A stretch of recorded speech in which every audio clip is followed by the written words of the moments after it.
Surprise, white people.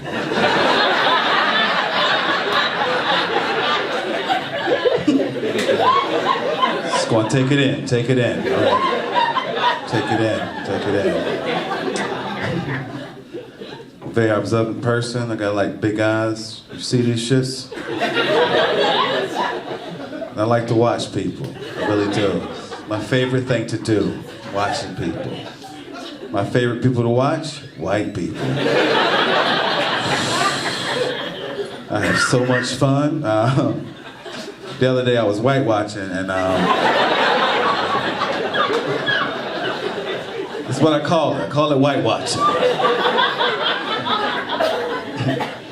Sounds way better than, hey, where the white people at? I need to see them.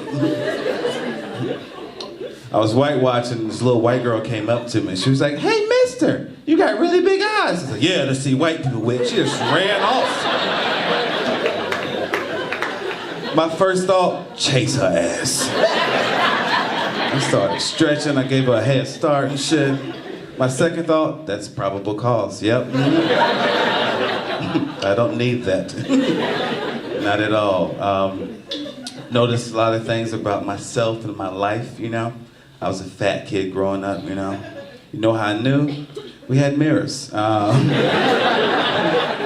There was no hiding from them. And I was like, yep, that's all me, right? This is not a group mirror.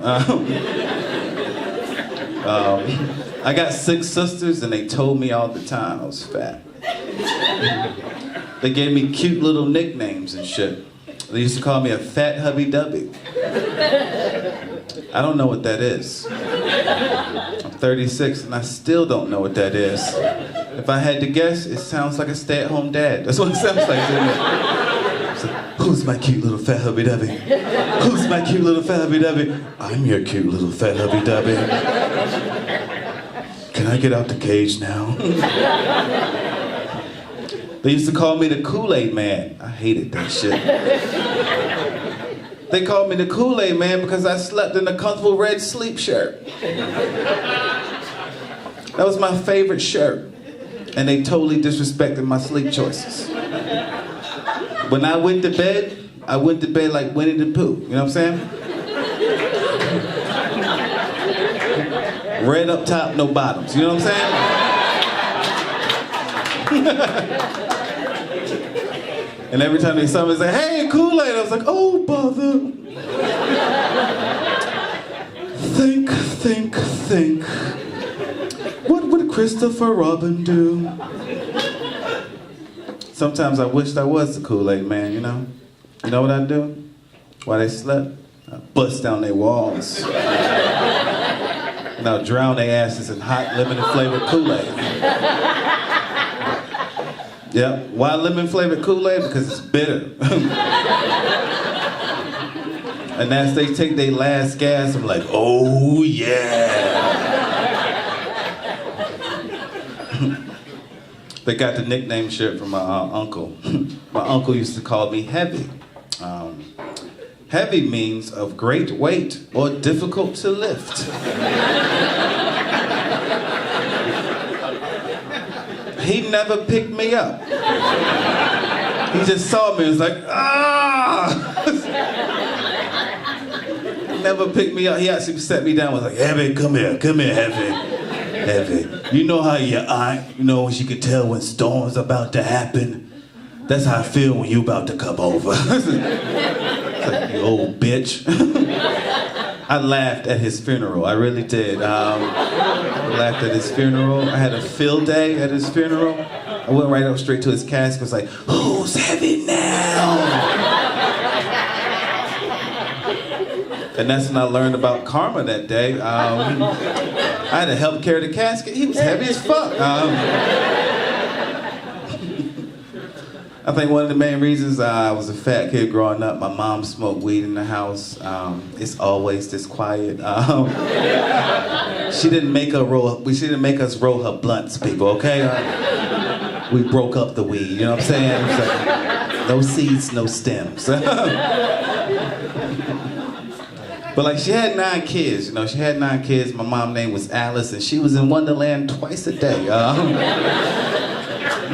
She needed it, that's all I'm saying. She needed an escape. But like, she tried to hide it from us, you know? She tried to hide it, but we knew, you know? We knew. We knew the difference between incense and weed. You know what I'm saying? 2 different smells, you know what I'm saying? It's like, usually the incense and then comes the weed, you know what I'm saying? But what me and my baby sister used to do when we smell it, say, ain't no fun, the kids can't have none, you know? And what we do, we go by the crack of the door and just sniff, like, and act like we had a contact high, not knowing we actually had a contact high, which led us to the kitchen every time, you know what I'm saying? We eat as much as we could and then took a nap on the table. That's what we did. It was a fun time for us, you know? I learned like a fat defense, you know? I learned that people that joke you're fat don't want to see you fat. So what I used to do, I used to lift up my shirt and start shaking. I call that shit my fat hubby-dubby dance. AKA my milkshake made everybody throw up on the playground, right? It's horrible. It's nice though. Notice something else about myself. My name doesn't match my face. You know why I noticed this? Every time I introduce myself to new people, they give me the what the fuck face. Like I said something random, you know what I'm saying? Like I just came up to you and say, hey, whole milk gives me gas. And foreplay is a gift, not a curse. And it just walks away and says, what the fuck? So we got a little diverse crowd in here, Philly. Which part of my name is whiter? Is it the matte or the white? I think it's the matte.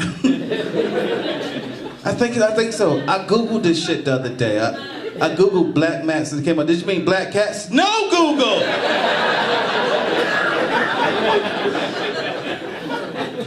Trying to solve this shit, man.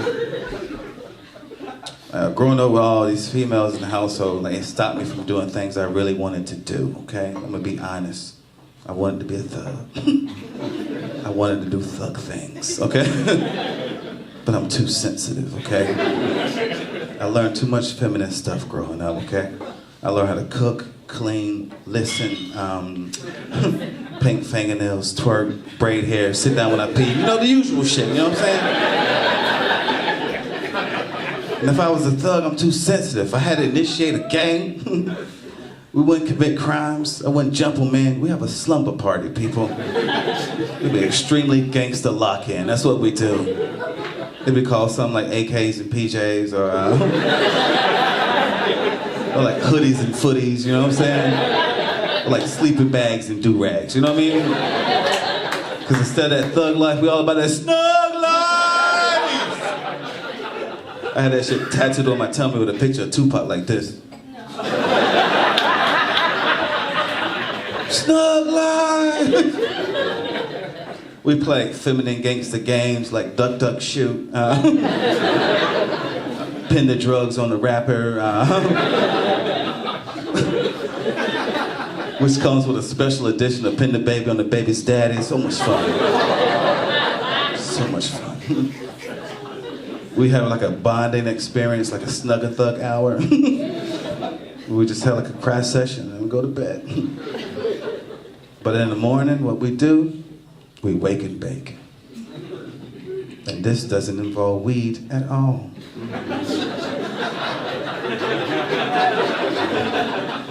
We just wake up early as shit and make baked goods. And then we go out to the block and sell them. Because that's how we get back, one bake sale at a time, you know what I'm saying?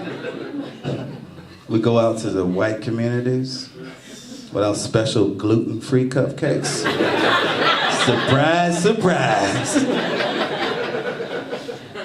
Our gluten-free cupcakes got a special ingredient, crack cocaine. Because we are still some thugs. We want you to go back to your friends, yo. Those niggas got the best cupcakes in the business. That's my time. My name is Mad White. Y'all having fun. Thank you.